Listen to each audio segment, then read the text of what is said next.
Hello everyone, welcome to study for success. मैं हूं जयप्रकाश और आज दिनांक है 26 फरवरी। आज का इंपॉर्टेंट क्वेश्चन को डिस्कस करेंगे। क्वेश्चन से रिलेटेड कुछ इंपॉर्टेंट फैक्ट भी देखेंगे, तो पूरा वीडियो को आप ध्यान से देखिए। अगर आपने अब तक चैनल को सब्सक्राइब नहीं किया है तो अभी चैनल को सब्सक्राइब करें तथा बेल आइकन को दबाना ना भूलें तथा इसे लाइक तथा शेयर अवश्य करें, जिससे कि और लोग भी इससे लाभान्वित हो पाए। तो आज का मोटिवेशनल कोट्स है, निंदा से घबराकर अपने लक्ष्य को न छोड़ें, क्योंकि लक्ष्य मिलते ही निंदा करने वाले की राय बदल जाती है। हम जब भी किसी चीज़ की तैयारी करते हैं या कुछ भी अच्छा काम करते हैं तो इतिहास गवाह है कि निंदा होती ही होती है। हर चीज़ की निंदा होती है। चाहे लड़कियां अपने किसी एग्ज़ाम की प्रिपरेशन के लिए तैयारी हो जाए, काफ़ी टाइम कुछ समय लग जाए तो देखो हर जगह निंदा शुरू हो जाती है। या हम स्टूडेंट, हमने भी कुछ तैयारी किया, 1 साल हो गया और कुछ नहीं हुआ, देखो हर जगह निंदा शुरू हो जाती है। आगे चलते रहना है और जैसे ही हमारा लक्ष्य हमें मिल जाएगा, वही निंदा करने वाले आपकी बड़ाई करते हुए नहीं थकेंगे। तो देखते हैं आज के इतिहास के बारे में। 26 फरवरी की कुछ ऐतिहासिक घटनाएं हैं। 320 ईस्वी में चंद्रगुप्त प्रथम को पाटलिपुत्र का शासक बनाया गया था। बहुत ही इंपॉर्टेंट डे है, क्योंकि इसी दिन 320 ईस्वी में चंद्रगुप्त प्रथम को पाटलिपुत्र का शासक बनाया गया था। दूसरा, सर्वप्रथम बहरामपुर बंगाल में जो कि पड़ता है, सैनिकों ने 26 फरवरी 1857 को विद्रोह कर दिया था। ये पहला विद्रोह था 1857 का, जो कि बहरामपुर जो बंगाल में पड़ता है, सर्वप्रथम वहाँ के सैनिकों ने विद्रोह किया था। क्यों किया था? जब उन्हें पता चला कि कारतूस में गाय और सूअर की चर्बी मिली हुई है। 26 फरवरी 1887 को भारत की प्रथम महिला डॉक्टर आनंदी गोपाल जोशी, क्या नाम है, आनंदी गोपाल जोशी जी का निधन हो गया था। और 26 फरवरी 1966 को भारतीय राष्ट्रवादी और स्वतंत्रता सेनानी विनायक दामोदर सावरकर जी का निधन हो गया था। बहुत ही इंपॉर्टेंट है, ये एग्जाम में पूछे भी जाते हैं। तो चलते हैं आगे। आज का फर्स्ट क्वेश्चन, भारत ने हाल ही में नवीकरणीय ऊर्जा के क्षेत्र में संयुक्त कार्य सूचना की पहली बैठक में किस देश के साथ भाग लिया? बहरीन के साथ, इरिट्रिया के साथ, केन्या के साथ, या इनमें कोई नहीं? तो इसका सही आंसर है बहरीन। भारत और बहरीन के बीच नवीकरणीय ऊर्जा के क्षेत्र में संयुक्त कार्य सूचना की पहली बैठक हाल ही में वर्चुअल फॉर्मेट में आयोजित की गई। नवीकरणीय ऊर्जा के क्षेत्र में भारत और बहरीन के बीच जुलाई 2018 में द्विपक्षीय सहयोग के लिए एक समझौता ज्ञापन पर हस्ताक्षर किए गए थे। इस बैठक में सौर, पवन, स्वच्छ हाइड्रोजन के क्षेत्र में सहयोग पर ध्यान केंद्रित किया गया था। ये रही बहरीन, ये रही, यहीं पे साथ में ही आपको यूएई मिलेंगे। ये रही सऊदी अरब, यहाँ ईरान है, यहाँ है रेड सी, ये रही, और ये रही इजिप्ट, सूडान। ये मैप भी याद रखेंगे कि मैप भी बहुत सारे एग्जामों में पूछ लिए जाते हैं। तो आज का नेक्स्ट क्वेश्चन है, कॉरपोरेट उत्कृष्टता के लिए इकोनॉमिक्स टाइम्स अवार्ड में business reformer of the year award किसने जीता? उर्जित पटेल ने, शक्तिकांत दास ने, जयशंकर ने, या इनमें कोई नहीं? तो इसका सही आंसर है शक्तिकांत दास ने।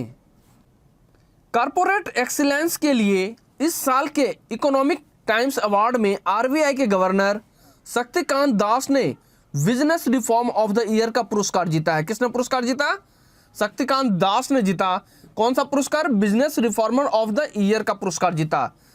इसके निर्णायक मंडल का नेतृत्व अल्फाबेट के सीईओ सुंदर पिचाई ने किया था। निर्णायक मंडल का नेतृत्व किसने किया? अल्फाबेट के सीईओ कौन है? सुंदर पिचाई ने किया। पूर्व एचडीएफसी बैंक के एमडी आदित्य पुरी ने लाइफ टाइम अचीवमेंट अवार्ड जीता, जबकि इंटरप्रेन्योरशिप ऑफ द ईयर का पुरस्कार अदार पूनावाला ने जीता। ये 3-4 क्वेश्चन इससे बनते हैं, तो हर एक पॉइंट को याद रखेंगे। एक क्वेश्चन के अंदर भी 3-4 क्वेश्चन होते हैं। जैसे कि एंटरप्रेन्योरशिप ऑफ द ईयर का पुरस्कार किसने जीता? तो आदार पूनावाला ने जीता। नेक्स्ट क्वेश्चन है, दुनिया भर में विश्व रेडियो दिवस कब मनाया जाता है? रेडियो हमारा सबसे पुराना साथी है। एक जब टीवी का आविष्कार भी नहीं हुआ तो उससे पहले से ही हम लोग रेडियो से ही हर काम करते हैं। तो विश्व रेडियो दिवस कब मनाया जाता है? 13 फरवरी को मनाया जाता है। विश्व रेडियो दिवस प्रत्येक वर्ष 13 फरवरी को दुनिया भर में मनाया जाता है। इसे पहली बार 2011 में यूनेस्को के सदस्य देशों द्वारा घोषित किया गया था। कब से मनाना शुरू किया हमने? पहली बार 2011 में घोषित किया गया। संयुक्त राष्ट्र महासभा ने 2012 में इस संबंध में एक प्रस्ताव स्वीकार किया था। इस साल की थीम क्या है? New word new radio. Theme भी इंपॉर्टेंट है, तो थीम जरूर याद रखेंगे, न्यू वर्ड न्यू रेडियो है। तो नेक्स्ट क्वेश्चन, भारतीय रक्षा के संदर्भ में हाल ही में सुर्खियों में रहा अर्जुन MK-1A क्या है? बहुत इंपॉर्टेंट है। अर्जुन MK-1A क्या है? मुख्य युद्धक टैंक है, उपग्रह है, कोई धूमकेतु है या इनमें कोई नहीं? तो इसका सही आंसर है मुख्य युद्धक टैंक है। प्रधानमंत्री नरेंद्र मोदी ने चेन्नई में आयोजित एक समारोह में Arjun man battle tank mark 1A MK-1A भारतीय सेना को सौंप दिया। जिसे बनाया किसने? DRDO के लड़ाकू वाहन अनुसंधान और विकास प्रतिष्ठान चेन्नई द्वारा इस युद्धक टैंक को स्वदेशी रूप से डिजाइन, विकसित और निर्मित किया गया है। यह रहा उस युद्धक टैंक जो कि इसे दुनिया में सबसे उन्नत किस्म के कहे जाते हैं, इस टैंक को। नेक्स्ट क्वेश्चन है, अंतर्राष्ट्रीय सौर गठबंधन के अगले महानिदेशक के रूप में किसे चुना गया है? क्रिस्टलिना जॉर्जीवा को, अजय माथुर को, गीता गोपीचंद को या इनमें कोई नहीं? तो इसका सही आंसर है अजय माथुर। किसे चुना गया है? अजय माथुर को चुना गया है। भारत ने अजय माथुर को अंतर्राष्ट्रीय सौर गठबंधन के अगले महासचिव महानिदेशक के रूप में नामित किया है। वह उपेंद्र त्रिपाठी का स्थान लेंगे। मतलब इससे पहले कौन था? उपेंद्र त्रिपाठी जी थे, जिनका स्थान अब कौन लेंगे? अजय माथुर जी लेंगे, जिन्होंने 2017 में महानिदेशक के रूप में काम किया था। महानिदेशक पद का कार्यभार कितने साल का होता है? 4 साल के लिए होता है इसका कार्यभार। अजय माथुर वर्तमान में नई दिल्ली स्थित the energy and research institute के प्रमुख है। ये इसके कुछ दी हुई है अंतर्राष्ट्रीय सौर गठबंधन का।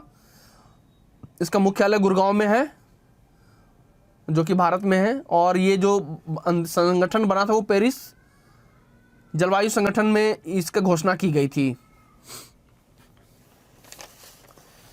अगर आप लोग इसका PDF प्राप्त करना चाहते हैं तो आप हमारे टेलीग्राम ग्रुप से ज्वाइन कर सकते हैं। इसका लिंक आपको डिस्कशन में मिल जाएगा।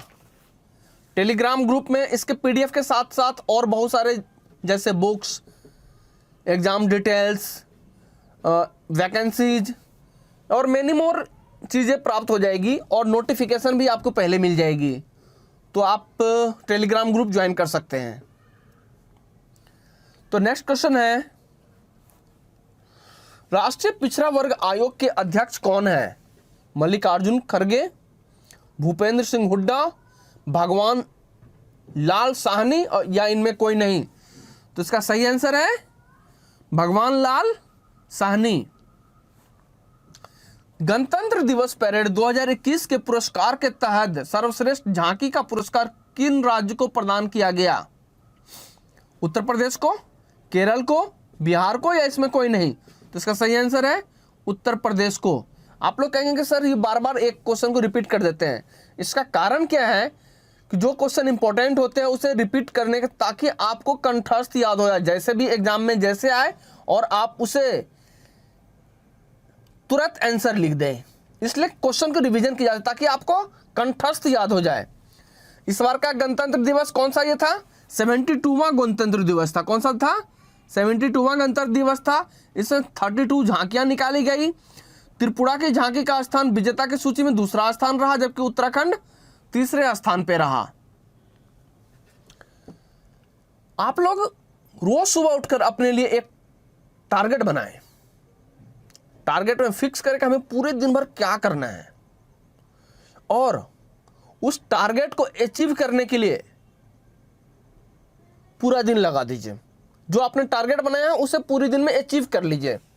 आप देखेंगे कि कुछ समय के बाद ही आपकी लाइफ ऑटोमेटिक अच्छी होने लगेगी।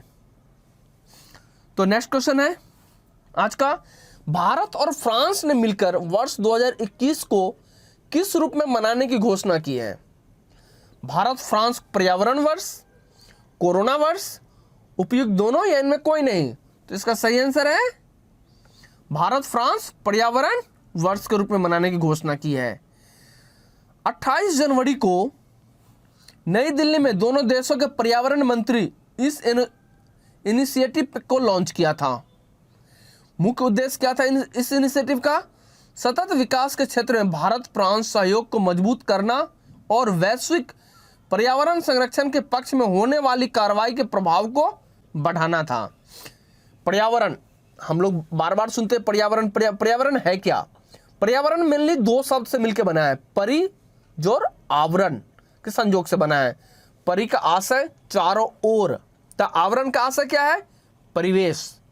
दूसरे शब्दों में कह सकते हैं पर्यावरण अर्थात वनस्पतियों, प्राणियों, मानव जाति सहित सभी सजीवों और उसके साथ संबंधित भौतिक परिसर को पर्यावरण कहते हैं। वास्तव में पर्यावरण में वायु, जल, भूमि, पेड़ पौधे, जीव जंतु, मानव और उनसे विविध गतिविधियों में परिणाम आदि सभी का समावेशन होता है पर्यावरण के अंदर। नेक्स्ट क्वेश्चन है, किस केंद्रीय मंत्रालय द्वारा मुशायरा नामक, कौन सा? मुशायरा नामक कार्यक्रम आयोजित किया गया, जिसमें देश भर के कवि अपनी कविताओं का पाठ किए? अल्पसंख्यक मामले मंत्रालय द्वारा, ह्यूमन रिसोर्स डेवलपमेंट मंत्रालय द्वारा, या महिला एवं बाल मंत्रालय द्वारा, या इनमें कोई नहीं? तो इसका सही आंसर क्या है? अल्पसंख्यक मामले के मंत्रालय के द्वारा किया गया।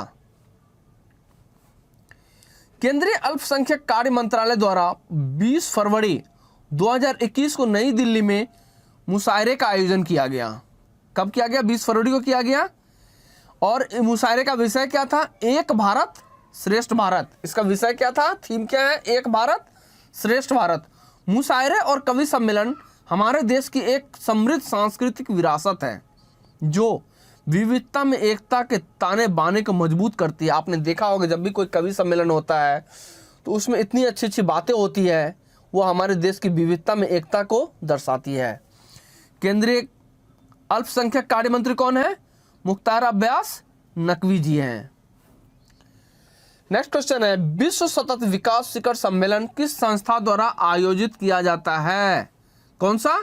विश्व सतत विकास शिखर सम्मेलन किस संस्था द्वारा आयोजित किया जाता है? IMF द्वारा, ऊर्जा और संसाधन संस्थान द्वारा, WTO द्वारा, या इनमें कोई नहीं?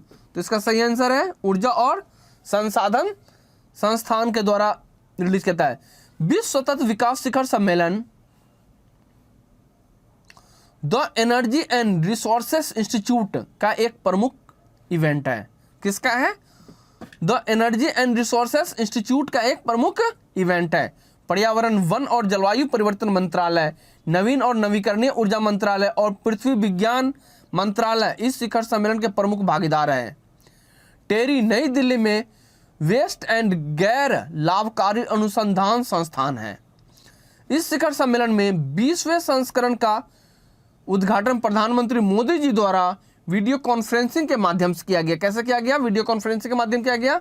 और कौन सा थे? 20वें थे।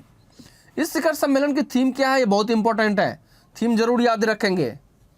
Redefining our common future, safe and secure environment for all. देखिए इस क्वेश्चन के अंदर बहुत सारे क्वेश्चन बनते हैं, इसकी थीम अलग से पूछी जा सकती है, तो थीम को जरूर याद रखेंगे। नेक्स्ट क्वेश्चन है, केंद्रीय सुरक्षा परिषद किस केंद्रीय मंत्रालय द्वारा स्थापित की गई थी? श्रम मंत्रालय, रक्षा मंत्रालय, गृह मंत्रालय, या इनमें कोई नहीं? तो इसका सही आंसर है श्रम मंत्रालय द्वारा। केंद्रीय सुरक्षा परिषद किसके द्वारा स्थापित की गई थी?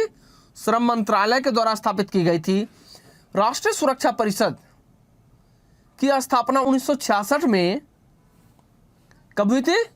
यह भी पूछा जा सकता है कि उसकी स्थापना कब हुई? 1966 में श्रम मंत्रालय द्वारा राष्ट्रीय स्तर पर सुरक्षा, स्वास्थ्य और पर्यावरण के लिए गैर लाभकारी निकाय के रूप में की गई थी।